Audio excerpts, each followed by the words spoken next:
We're going to rebuild this single handle moen lavatory faucet. There's a couple different things you'll more than likely need in doing so. Channel locks or some kind of adjustable pliers, screwdriver. You may need some kind of tweezers.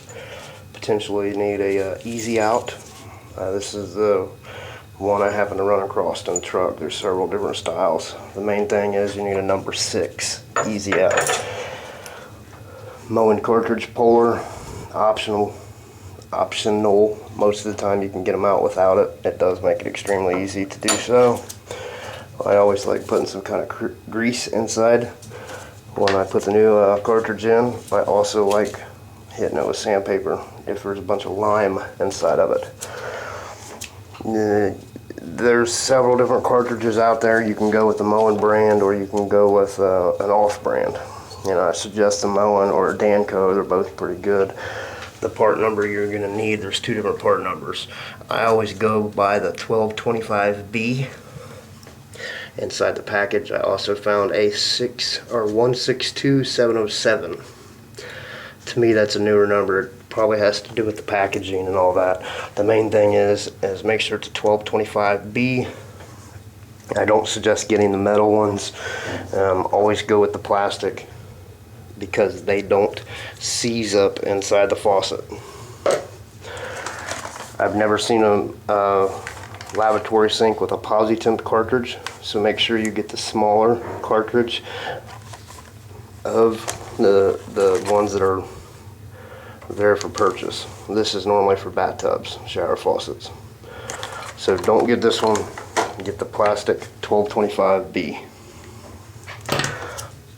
Turn your water off, open it up, make sure your valve is working. If you have well water, it could take a little while to shut off. It may shut off immediately.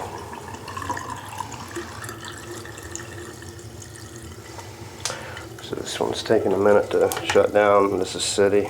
Could be that the main valve isn't working all the way. So we're going to open a faucet that's at a lower point to help drain the system.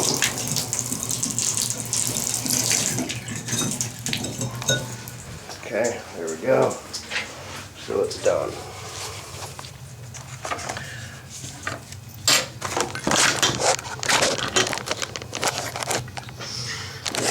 Alright, the next thing is to pop that cap off. I either use a razor knife or a screwdriver flathead. Once you get it off, it's got a Phillips head screw in here.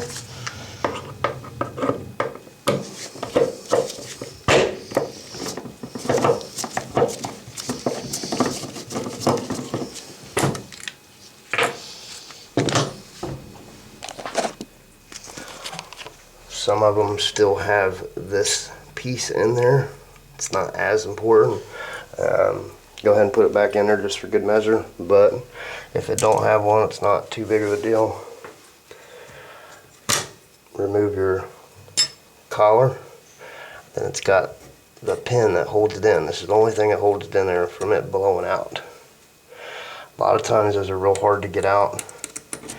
I always use a pick, a real small screwdriver or a nail, stick it in that hole and then pry it. Once you start getting it loose, it'll easily come out. I can't believe this one came out that easy.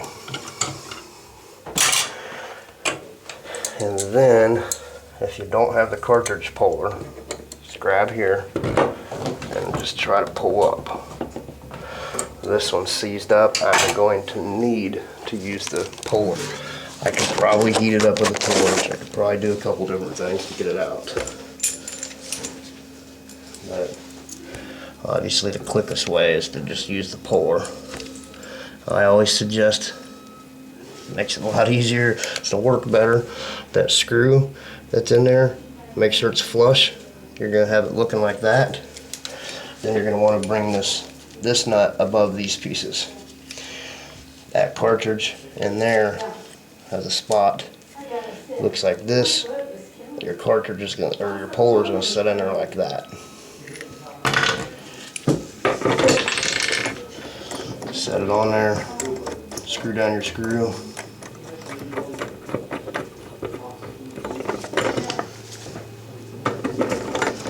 you get your screw all the way screwed down, then you're going to move, oh, I'm sorry, I didn't know you couldn't see. Once you get that screw all the way in there, then you're going to start moving this down.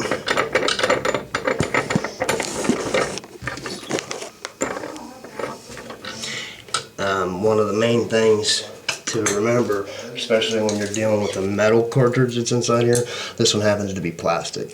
But the biggest problem when people remove these, if they have a puller and the center of this comes out and leaves this piece in there, that's when the easy out comes in use. Normally these are metal when that happens, but it's because they take this puller and twist and turn it.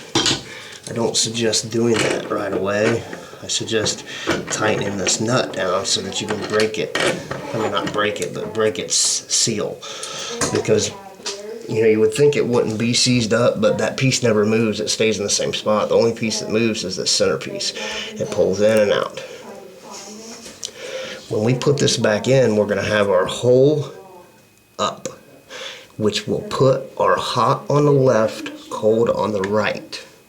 If your water lines are backwards, you don't want to switch it and make it proper, then put that hole on the bottom.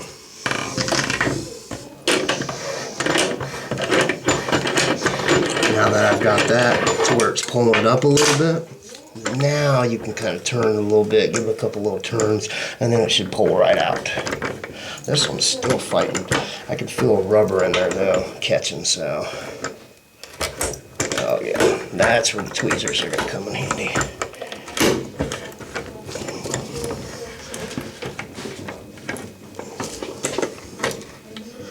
This one's being a nuisance all the way around. Normally these plastic cartridges come out very easily.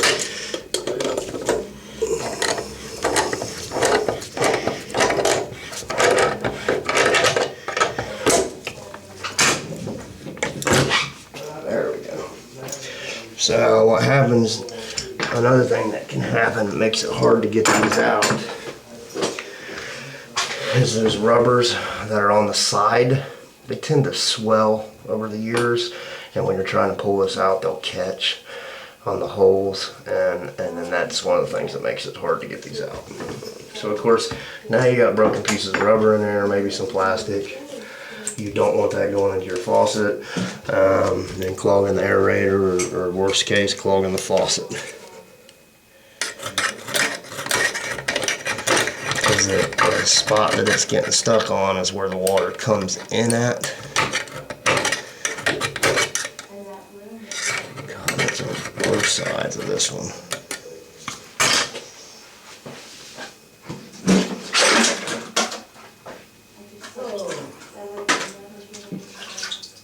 So I'm going to use a dental pick.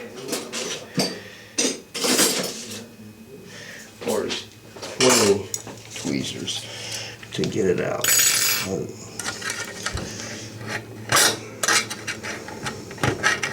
Because it is really wedged in there.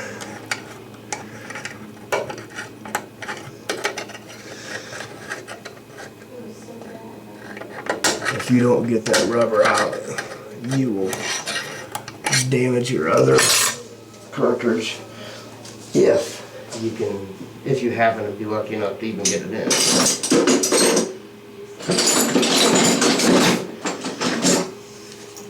So I can't pull it out with the tweezers. I thought I'd be able to, so I don't use the dental pick.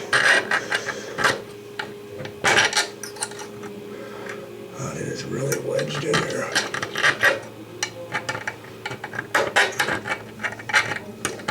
I may have to turn the water on to help blow it out. There we go. Let's see if I can get the other side.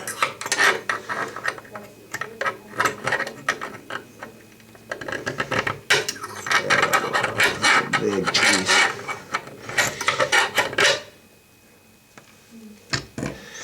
Okay, so I got those removed. There's not a whole lot of corrosion inside this one, so I'm not even going to stick the, yeah, we might as well.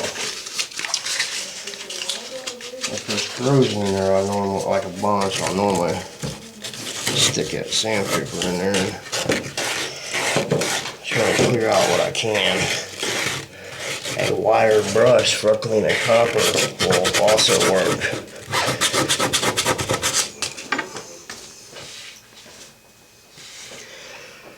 Now your new cartridge has a little bit of grease on it. You don't want to put too much on it. What will then happen is you'll turn your faucet on and it'll close by itself. Or in some cases I've seen them leak because of having too much grease on them. Now I happen to be using a 100% silicone grease. You could use heat grease. I mean, you could probably almost use any grease, because the only purpose is to keep it from seizing up and to help it move real nice and freely while it's inside there. Another thing I like putting the grease on for is if you have an issue with these rubbers trying to fall off.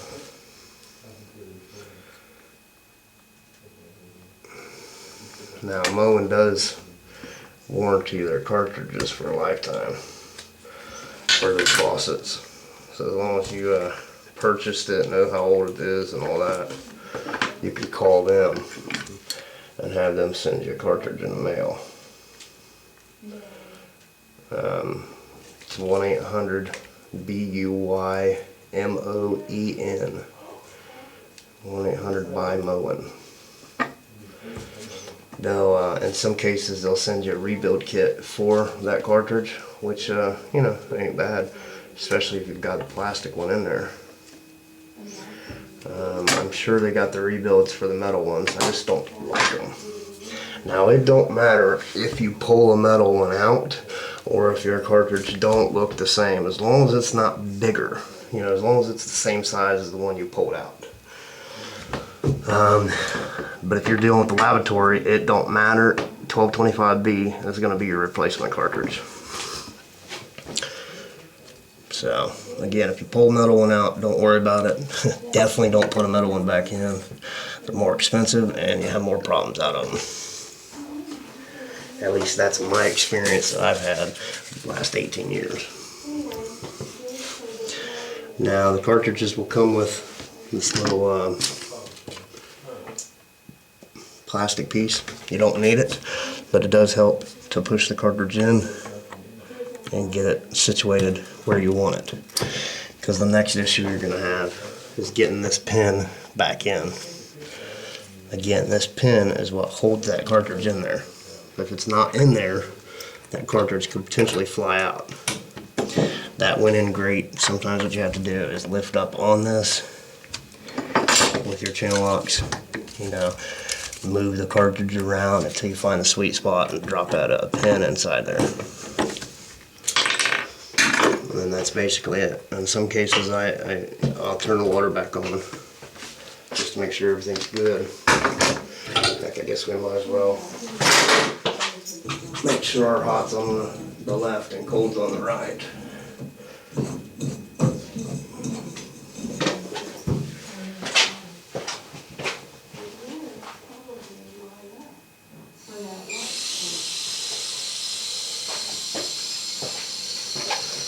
Okay, so I didn't turn the water all the way on, but I did turn it on enough to pressurize the system.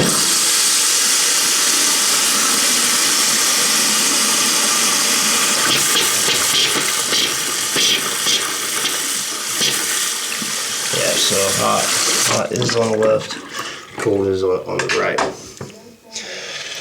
So then we just go backwards with our steps. You know, take them to our collar back on, or our escutcheon, sleeve, whatever you want to call it. Again, you don't necessarily need this, but it's nice to have. It helps with the depth of the handle, and it helps make sure that cartridge gets pushed all the way down in there.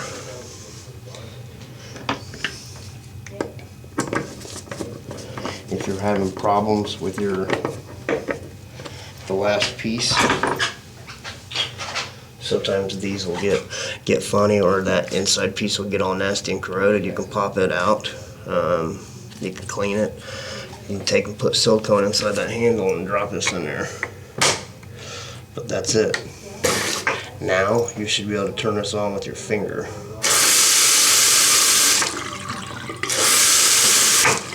That's actually finger nail. So that's it. That same rebuild steps you could use to rebuild a tub shower faucet, a kitchen sink faucet. The only thing that's different, for the most part, is the handle. Some of them will switch on cartridges. If you have a two-handle faucet, it could be two-handle cartridges, or it could be a Roman cartridge.